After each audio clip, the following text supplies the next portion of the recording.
learning objectives. At the end of this topic, you will be able to understand and explore the production of sound, investigate the conditions under which sound travels, understand the characteristics of sound, explore the effect of amplitude on loudness and frequency on pitch of a sound, understand the working of a human ear, understand the difference between noise and pleasant sound, analyze the effects of noise pollution on human health. Introduction. Sheila and her mother went for a walk. How do you come to know that a period is over in your school? We hear the sound of bell. Right. You come to know easily that someone is at your door when he knocks, or you hear the sound of the doorbell. Most of the time you can make out that someone is approaching you by just hearing the footsteps. You might have played a game called hide and seek. In this game, a person is blindfolded and has to catch the remaining players. How is the blindfolded person able to guess which player is closest to her? We give hint by means of some sound. Right. Sound plays an important role in our life.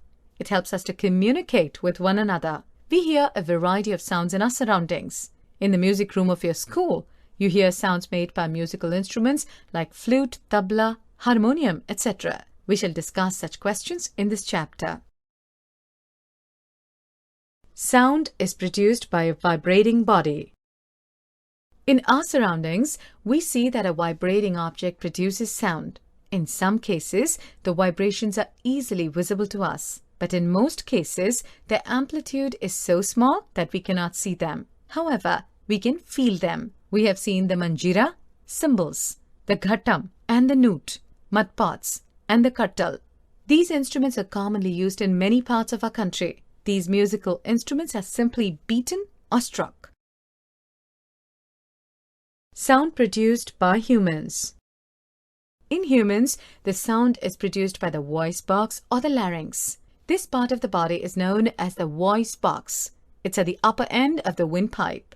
Two vocal cords are stretched across the voice box or the larynx in such a way that it leaves a narrow slit between them for the passage of air. When the lungs force air through the slit, the vocal cords vibrate, producing sound. Muscles attached to the vocal cords can make the cords tight or loose. When the vocal cords are tight and thin, the type or quality of voice is different from that when they are loose and thick. Sound needs a medium for propagation. Let's perform a small activity to understand this concept. Take a dry metal glass tumbler. Place a cell phone in it and ask someone to give a ring on this cell phone from another cell phone. Now surround the rim of the tumbler with your hands. Put your mouth on the opening between your hands.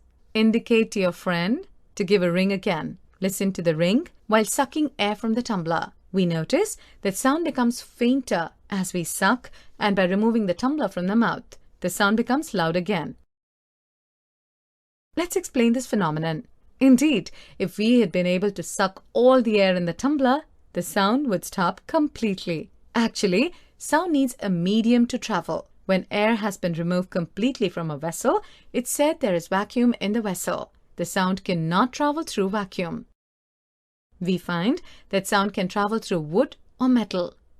In fact, sound can travel through any solid but doesn't travel in liquids.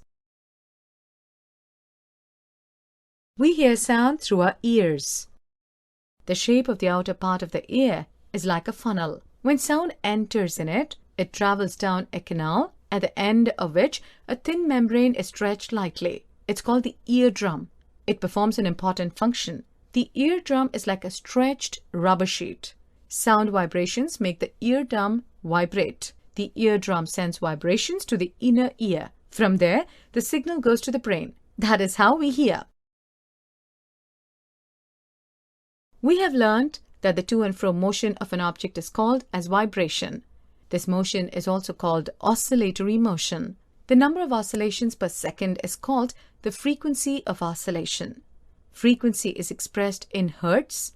Its symbol is Hz. A frequency of 1 hertz is 1 oscillation per second. Amplitude and frequency are two important properties of any sound. The loudness of sound depends on its amplitude. When the amplitude of vibration is large, the sound produced is loud.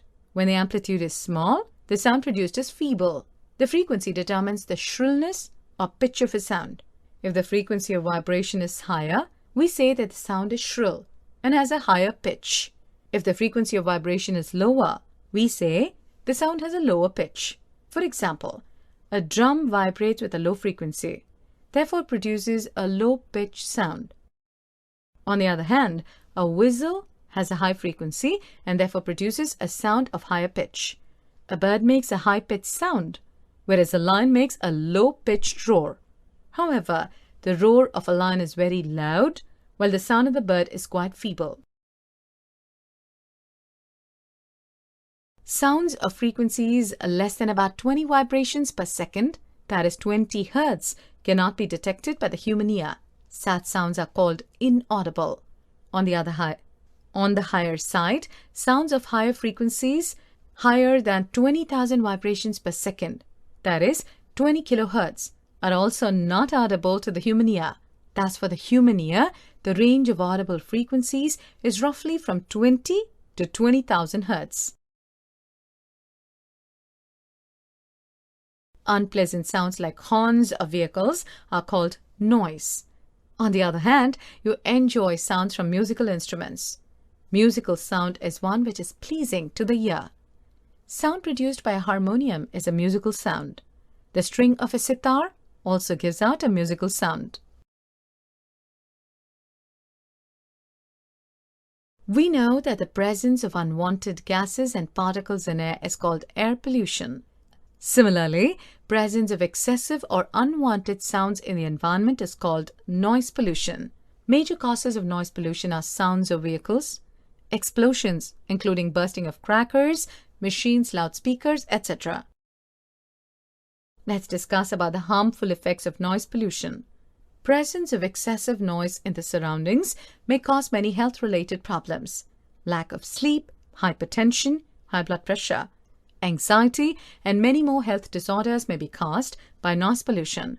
A person who is exposed to loud sound continuously may get temporary or even permanent impairment of hearing. To control noise, we must control the source of noise. For this, silencing devices must be installed in aircraft engines, transport vehicles, industrial machines, and home appliances. The noisy operations must be conducted away from any residential area. Noise-producing industry should be set up away from such areas. Use of automobile horns should be minimized. TV and music systems should be run at low volumes.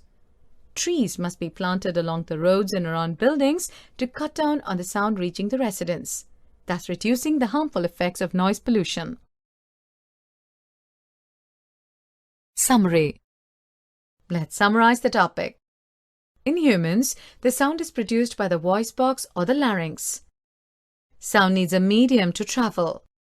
Vibratory motion is also called oscillatory motion.